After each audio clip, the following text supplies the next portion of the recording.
Earlier this week, I was feeling that a reflection on our fourth aspiration, aspire to be theologically alive, that we seek to be ever evolving in our understanding, open to new knowledge, might be missing the mark given the recent events. But as I lit chalices for meetings, while I this reflection, even the scented candle I light most nights in our living room, I watch those flickering living flames, that energy of life full of light and heat. I remember that it is UU theology actually that saves me from despair. The way we approach the world reminds me of what matters. The principles and values we hold in common are vital to helping me navigate stormy weather. The chalice is a beacon of light guiding me forward even as the wind bears down and rains fall. The light of the chalice does not go out in the storm. I do feel really fortunate that we are part of a tradition that is theologically alive, evolving in understanding, adjusting as knowledge develops over time. As Mark says, being willing to be wrong and to adjust our thinking. UU is a living tradition that takes in new ideas to fuel its light ever anew with each generation. I grew up without religion, but I had a great deal of what I now know as religious curiosity. I wondered about how to be a good person, about humankind, about how humankind engages with the earth and all its creatures. I wondered about the meaning of life, the universe, and everything. I really didn't know where to find the answers. I read a lot, from Are You There, God? It's Me, Margaret, to other things. In fact, at some point I actually read The Pilgrim's Progress, which was written in the late 17th century, and it is a not at all subtle parable about how to be a good Christian. The pilgrim's name is Christian, and after many trials and tribulations, he comes to a gate and meets Goodwill, the gatekeeper, who says, "Look ahead of you. Do you see that narrow way? That is the way you must go. It was built by the patriarchs, prophets, Christ and his apostles, and it is as straight as can be. This is the only way you can go." Goodwill goes on, "There are many side paths which intersect the narrow way, but they are crooked and wide. This is how you may distinguish the right from the wrong. Only the right path is straight and narrow." Now this Pilgrim's Progress piece is actually a retelling of a Gospel of Matthew text, which speaks about entering the narrow gate. It's an expansion of that. Now, of course, these days, Christianity, even the Christianity of my youth, probably did not speak like this. But as a young person, I heard that message. The right path is straight and narrow. And I really think I absorbed it more deeply than I was aware of at the time. Of course, to me, it was a secular path. It was more about there being a right way to succeed at life. Go to university, you get a career, you get a partner, get a house, get a child, and you do it all in that order. And so I suffered from the sense of the narrow path because I kept wandering off of it. I was on crooked roads. I spent much of my 20s feeling like I was failing at finding the right way, about living correctly. I went to university, but I stayed there for years, but not on the get a PhD and tenure track career kind of way. I found a partner, but we didn't get married. Money was in short supply. I had the child long before we had the house. And still, all along, I wondered about the meaning of life, the universe, and everything, and what being a good person really was, because it sort of seemed like it was supposed to be about succeeding at a career, which I was failing at. And so I was struggled often with feelings of sort of guilt and shame and not rightness. And eventually I realized that I did want a religion. I began to understand that I needed a community that considered the bigger picture, that amazing wholeness of life that I felt and experienced but had no words for.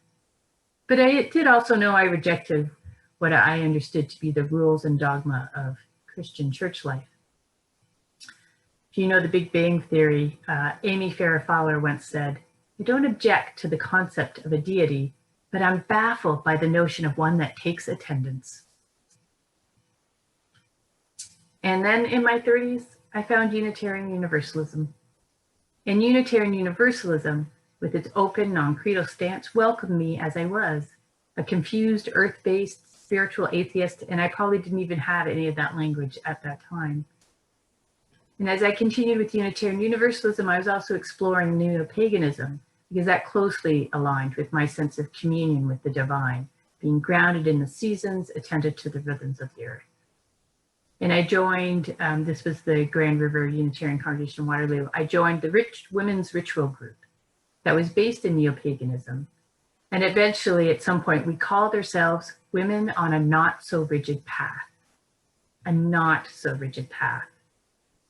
And when we agreed to this name, I knew I was in the right place. Part of a religion with a clear direction, with the chalice lighting the way, but a not so rigid path. And this is Unitarian Universalism. We have a living theology that is shaped by time and circumstances and the people present. We are theologically alive. And theology, really, at its most simple, is the narrative we tell ourselves about humanity's relationship to the mystery of all that is. And it's this understanding that shapes our behavior. How we understand the world shapes how we live. Are we living under a God the Father who knows all and sees all? Are we part of a wheel of life reincarnating over and over again to reach enlightenment? How we understand our relationship shapes our behaviors and actions.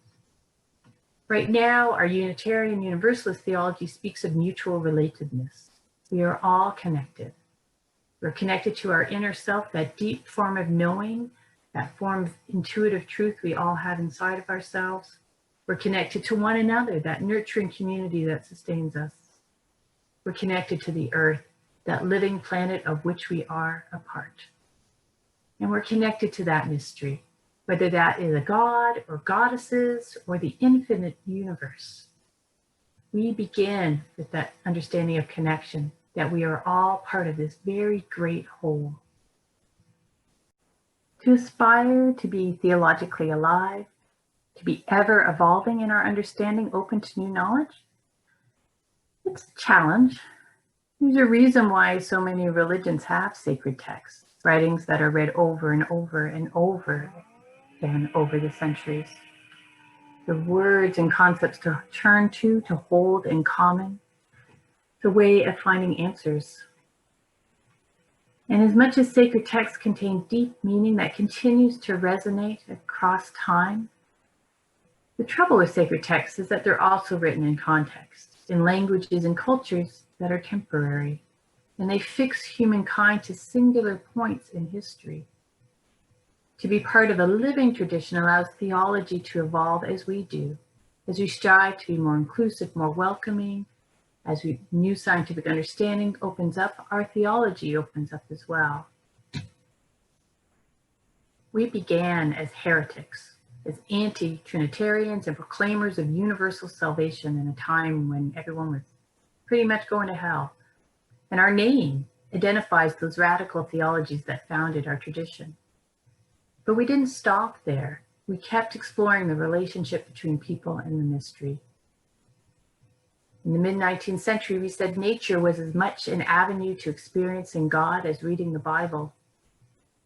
We said rituals mattered less than our actions.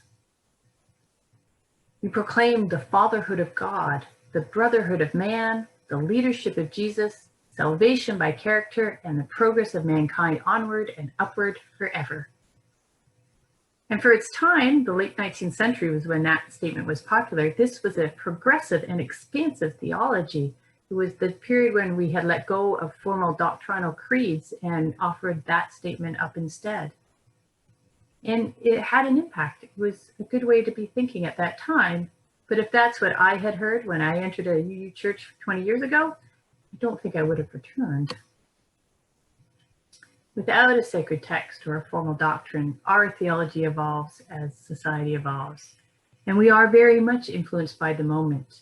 In the early 20th century, humanism moved through Unitarianism and Universalism. And in the late second half of the 20th century, we've been influenced by Buddhism and neo-paganism. And I think we're better for those integrations. We're finding sort of key parts of all of those traditions and making them our own and making our own tradition richer and deeper for it. Now, of course, along with that, the criticism is that it makes the path indistinct, that it isn't a wider path, but in some way no path at all.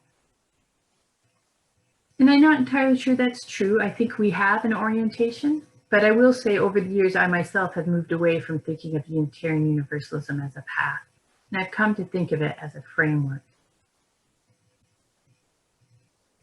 When I was young, geodesic domes were very much in style, and we had a geodesic metal climbing frame in the backyard. And you could play all over the frame, climb in and out. You could play inside, sheltered by a sense of enclosure. You could cover it with blankets and hide inside, or climb to the very top and look all around. And that geodesic frame for many years was the home base whenever we played hide and seek. Theology begins with an understanding of humankind's relationship to all that is. And we begin by saying we're all connected and part of the whole. And then it evolves and grows into this framework of principles guiding our choices, sources that renew our spirit, aspirations to challenge us, and rituals to ground us. The framework is sturdy but slender, and there's lots of space to go in and out. And it's also organic, living, alive, and grows and changes over time and for each person. It's theologically alive. Now, I've often heard that Unitarian Universalism is the place where you can believe anything. And in one way, that's certainly true. We don't prescribe a set of beliefs. That's also not true. It's true that there's much space in and around this framework so that you can love God or the goddess, or feel part of the universal energy, or be a staunch humanist. You can believe in an afterlife, or in becoming compost, or in reincarnation. But there are beliefs and attitudes like transphobia that don't fit within the frame. And there are others, like respect for all people's inherent worth and dignity, that are essential. So it does matter how you understand your relationship to all that is. That geodesic dome, that framework, that structure, it's open and malleable, but it does have a shape. Theology matters. And I would say in the strange and stressful times like this past week, I realized how much I rely on that structure. In the worst of times, the frame is a net that catches me when I fall, reminding me that I'm not alone. Sometimes it supports me as I climb high to seek the future that I hope for my child and all children. And most of the time, it's a home place for me, that chalice light beckoning me back to what matters most, sheltering me in its warmth. As each of you continue to grow as Unitarian Universalists, the frame will become clearer to you as you discover for yourself what aspects of our theology matters most to you. And again, that will change and evolve over time. You may climb high or shelter low. You have to do the work and tend the frame, because only you can sort out how that frame fits around you. And that's why this is a challenge, because it is up to you to participate and help create the theology that works for you. But it is a shelter that grows stronger the more care you give it. In the stormy weather of the past week, I, like so many others, turned to our fifth principle, that democracy matters, and our fifth source, the guidance of reason and the results of science, that common truth matters. And I've sought the light of these spiritual values as I witness the results of lies and corruption. And I have hope that truth and democracy will prevail as they did in Georgia, where organizing disenfranchised citizens to vote changed the political landscape. There is work to be done that honors and protects democracy and truth, and it's part of our work to do. I'm so grateful to belong to a religion that affirms democracy, that reminds us of the value of truth, that speaks to the times we live in. And that chalice light for me is a beacon of hope. We aspire to be theologically alive, seeking to be ever evolving in our understanding, open to new knowledge. May we continue to grow and learn and build this theological frame which embraces us as we are, holding us within the mystery of all that is. May the chalice light burn brightly and guide us throughout our lives. So say we all.